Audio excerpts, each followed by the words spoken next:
تحية للإخوات والإخوان وجميع الأصدقاء والمواطنات والمواطنين الذين سيتابعون هذا العرض الذي أود من خلاله التواصل مع جماهير شعبنا، مع الكادحين والكادحات، مع العمال والعاملات، خاصة في هذا الظرف الصعب الذي يعيشه شعبنا المغربي ومعه مجموعة من الشعوب المقهورة، هذه الشعوب التي نهضت للنضال والدفاع عن حقوقها من أجل التحرر ومن أجل استكمال مهام الاستقلال المجهض. فتحية لجميع شعوب العالم المناضلة والمكافحة.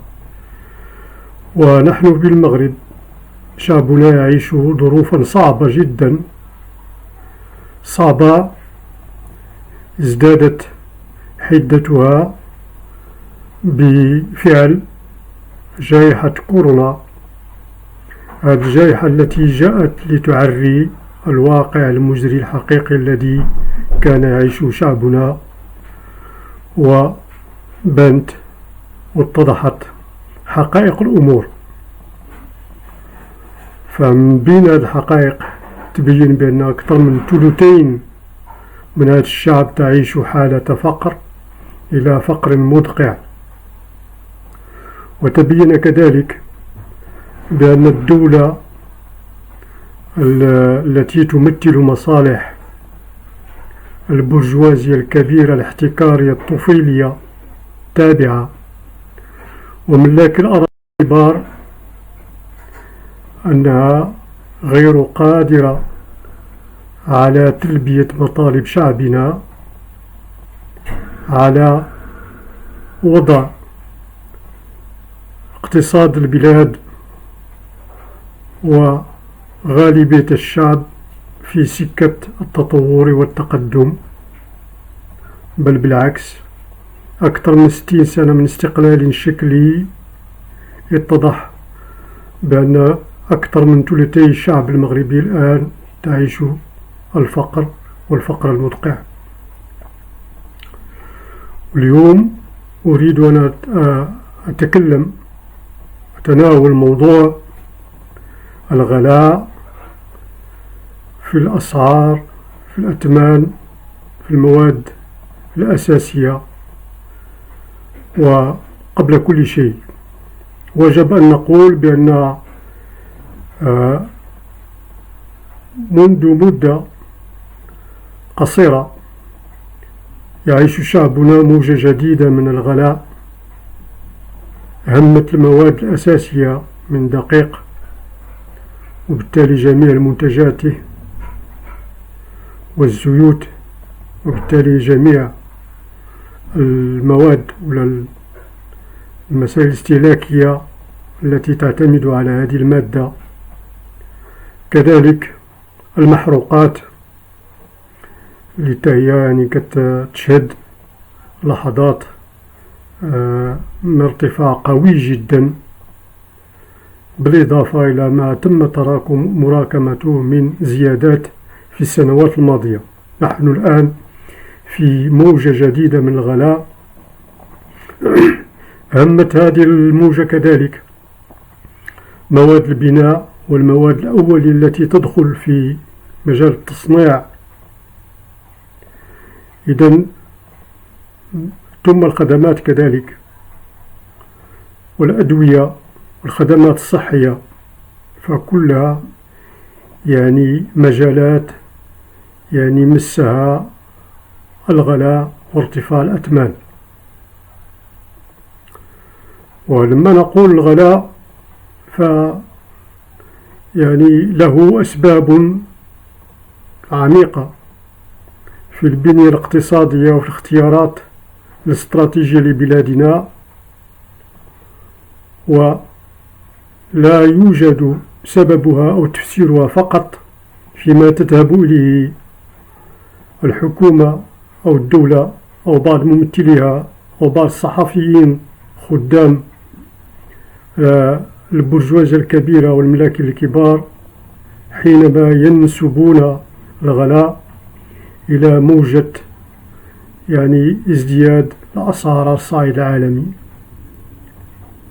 فزيادة الأسعار على الصعيد العالمي هو فقط جزء يمكن أن يفسر جزءا قصيرا وصغيرا وحتى هامشيا من مسألة غلاء الأسعار ببلادنا.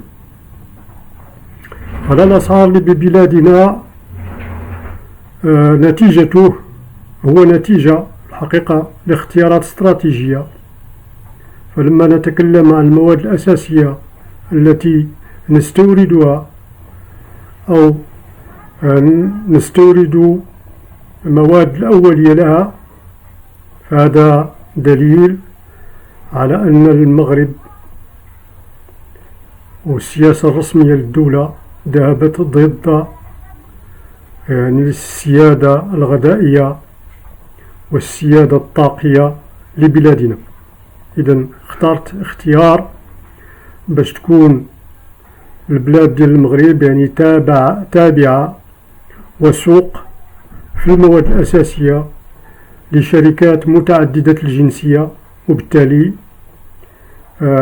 تم ضرب أحد الأسس الاستقلال الحقيقي والتحرر الوطني، وبالتالي إنتاج ما يأكله الشعب وما يحتاجه في معيشته وفي الضروريات.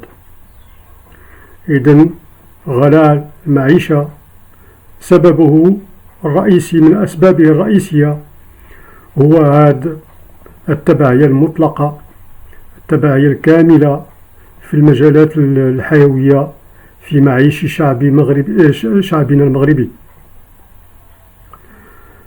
المسألة الثانية كذلك التي تفسر هذا الموجة الجديدة من الغلاء هي البنية الاحتكارية للاقتصاد المغربي وهيمنة كمشة من العائلات المتنفذة في المغرب، أسر كبيرة برجوازية طفيلية احتكارية تحتكر المواد الأساسية ومجالات الاقتصاد الأساسية في الزراعة، في الصناعة، في التجارة، في الأبناك، في الخدمات. إذن هاد الاحتكاريين وسياساتهم هي كذلك تفسر هذا الغلاء الذي نحن بصدده. غلاء المعيشة كذلك سببه سياسة الدولة والحكومة في التقشف وفي عدم استثمار في العمل المنتج وفي الشغل وفي استقرار يعني القدرة الشرائية لجماهير شعبنا. فلما تكون الحكومة بقانون ماليتها 2022 تعتمد على التقشف وعلى ضرب القدرة الشرائية للجماهير وعلى جعل مجال الشغل يشكو من الهشاشة، فكذلك يعني هذا سبب من أسباب الغلاء ديال المعيشة، لأن الكادحين والفقراء يقيسون أسعار الأثمان بقدرتهم الشرائية التي هي متدهورة. أكثر من ذلك الدولة قلصت القدرة الشرائية للجماهير بتخفيف من الضرائب على الشركات الكبرى، على العائلات الكبرى، على نمط عيش العائلات الكبرى، وأثقلت كاهل الكادحين جماهير الشعبية بضرائب غير مباشرة ظالمة زادت من ضرب القدرة الشرائية لشعبنا. فهذه عناصر أعتبر المسؤولية المباشرة على غلاء الأسعار هذا ما يفسرها. وكما قلت في البداية بأن هناك انعكاس ديال الوضعية الاقتصادية العالمية، لكنها فقط تشرح وتفسر جزء بسيط من المسألة ديال غلاء المعيشة. فهذه الأسباب التي كتبان لي بأنه معقولة وأساسية لتفسير ظاهرة هذه الموجة الجديدة من الغلاء. وهذه الموجة والغلاء رفع أسعار أثمان المواد الأساسية ستبقى يعني سياسة ثابتة بالنسبة للكتلة الطبقية السائدة ببلادنا، ونمط إنتاج الرأسمالية التابعة المهم في بلادنا، لأنه يدخل في صلب بنيتها، وليس هناك مجال للتراجع أو التخلي عن أسباب الغلاء من داخل هذه المنظومة، لأنها منظومة تنتج الفقر والتفقير، لأنها هي في حاجة إلى فقراء، في حاجة إلى يد عمل رخيصة توظفها هي كطبقة سائدة في بلادنا، أو تبعث بها إلى جهات وشركات رأسمالية على الصعيد العالمي. إذن أسباب الغلاء أسباب بنيوية لاقتصاد ونمط إنتاج سائد ببلادنا. فما هو المجال لأجل مواجهة هذه الآفة ديال غلاء المعيشة؟ مواجهة آفة غلاء المعيشة فيها مستويين. المستوى الأول أولا يعني حصرها، كبحها، تقليل منها، هذا المستوى الأول. المستوى الثاني هو عملية استئصال أسباب هذا الغلاء وبناء اقتصاد جديد، اقتصاد يجيب على متطلبات شعبنا بطريقة يعني تكفل العيش الكريم، وكذلك تكون مناسبة للقدرة الشرائية لجماهير شعبنا. فإذا هناك مستويين من مواجهة الغلاء: مستوى أول الحد منه، ثاني وكبحه، وثانيا سياسة بديلة أخرى في المجتمع. ولهذا في المستوى الأول كبح الجماح ديال هذا الغلاء، فلا بد من معركة منتظمة، معركة تهب فيها الجماهير الكادحة والمتضررين للدفاع على قدرتهم الشرائية وفرض يعني التراجع على هذه الأسعار، وكذلك مواجهة المحتكرين. في الإطار هذا لا يمكن أن يكون موضوع مواجهة الغلاء موضوع ديال النخب، إنه موضوع يهم أغلبية جماهير شعبنا.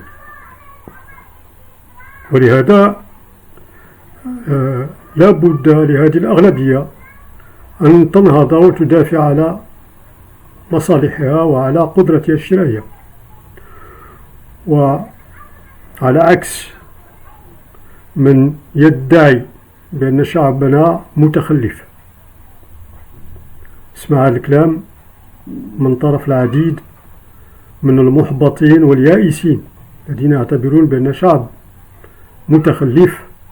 أقول لهم بالعكس، هذا شعب مناضل، لما يقرر أن يهب للنضال فإنه يفعل ذلك بطريقة يعني مهمة، طريقة سديدة، كما تفعل الشعوب الناهضة لتغيير أوضاعها.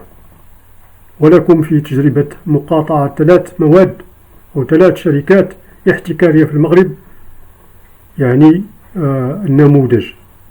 هذا النموذج القريب، نموذج يعني إعادة المحتكرين إلى جادة الصواب وكبح جماح احتكارهم، أعطت نتائج هائلة، نتائج مهمة جدا.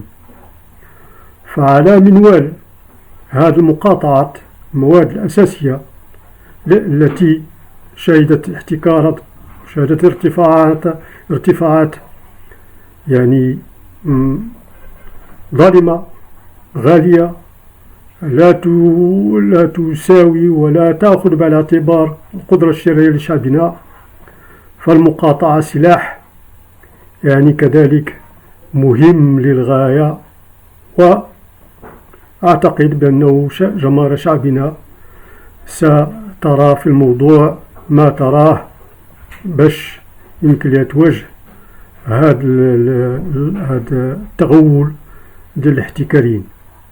فهل ستكون المقاطعة على الصعيد الوطني أو ستكون مقاطعة مواد أساسية في أماكن مختلفة؟ فجماهير شعبنا قادرة على ابتداع وعلى يعني وضع برنامج في هذا المجال. كنظن بأنه ممكن تحقيق فيه نتائج. كذلك دولة مسؤولة على الغلاء ديال المعيشة، فهناك تحركات الآن في الساحة النضالية في جميع المواقع والمدن كبيرة وصغيرة ضد غلاء المعيشة. فهي مطالب ترفع الجماهير للدولة من أجل باش يعني تم الضرب بيد من حديد على المحتكرين وعلى الناس اللي يعني يتصيدون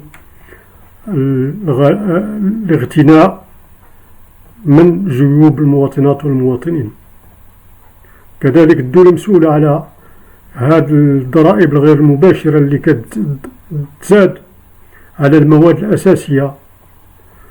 ولا أعتقد بأن البرلمان الذي هو غرفة التسجيل فقط أنه يمكن ليه يدير شي حاجة في هذا المجال، ولكنه يعني تحت عين وبصر جماهير شعبنا، وغادي يراقبوا واش غادي يديروا في المشروع قانون المالية.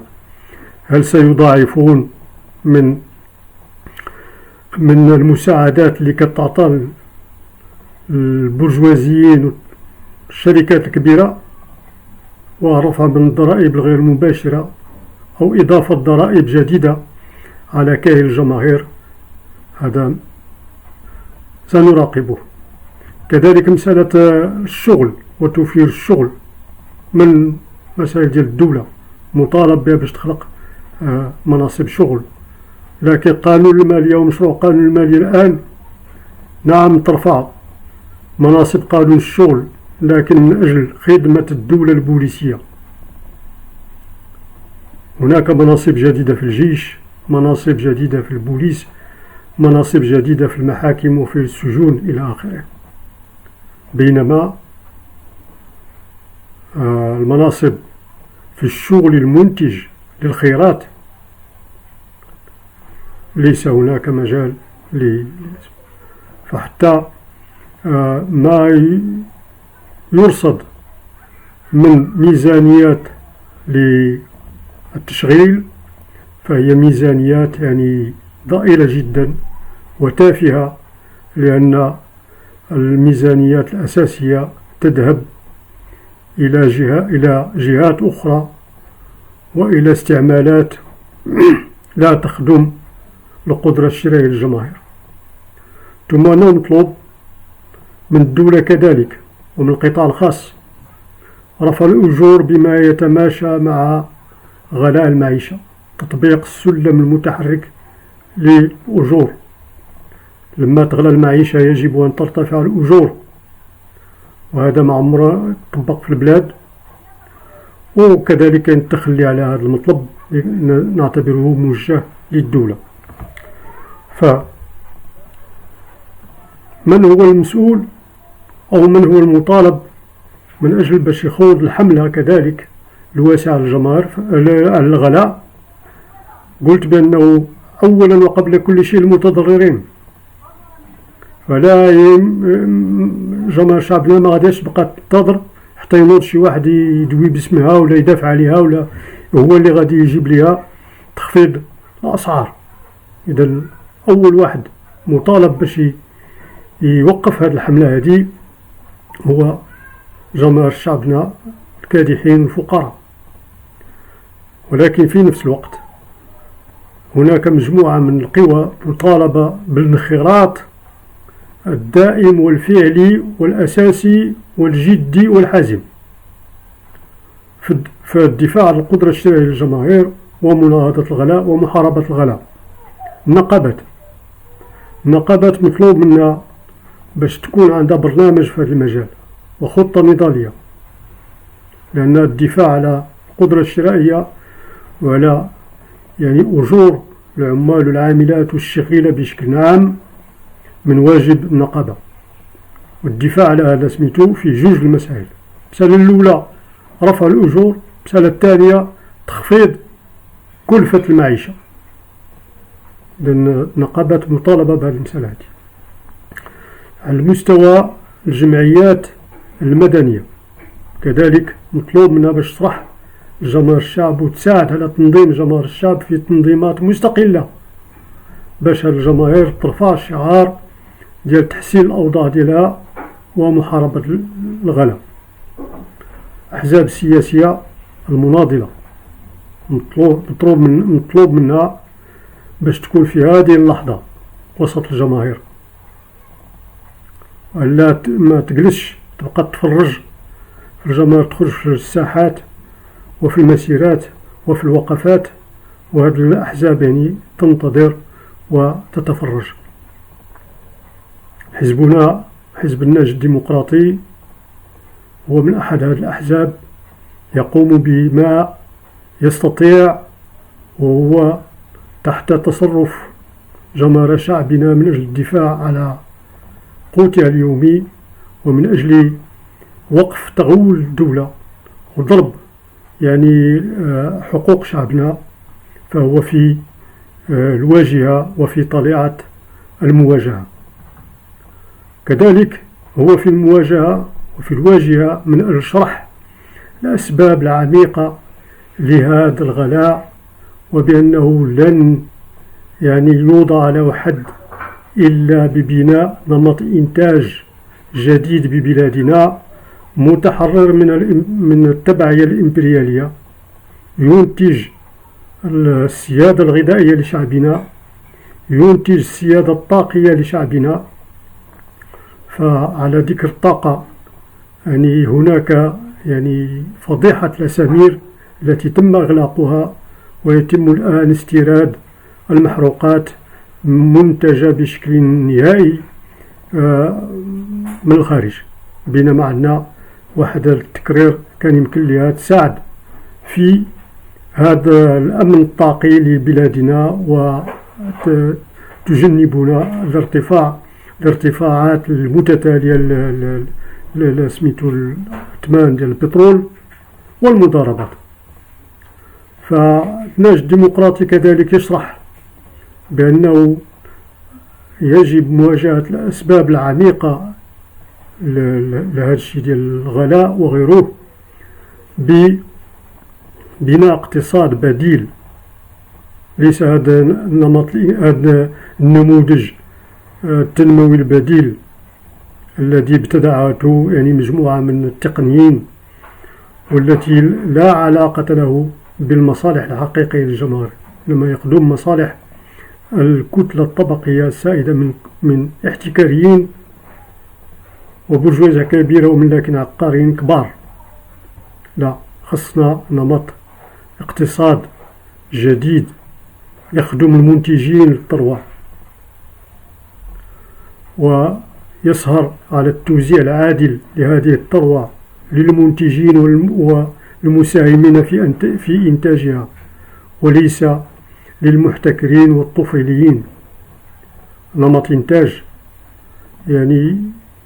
يكفي حاجيات بلادنا ويوقف هذا النزيف اللي كاين الخيرات ديال بلادنا وكتمشي لمصلحة شركات وأنظمة يعني أجنبية.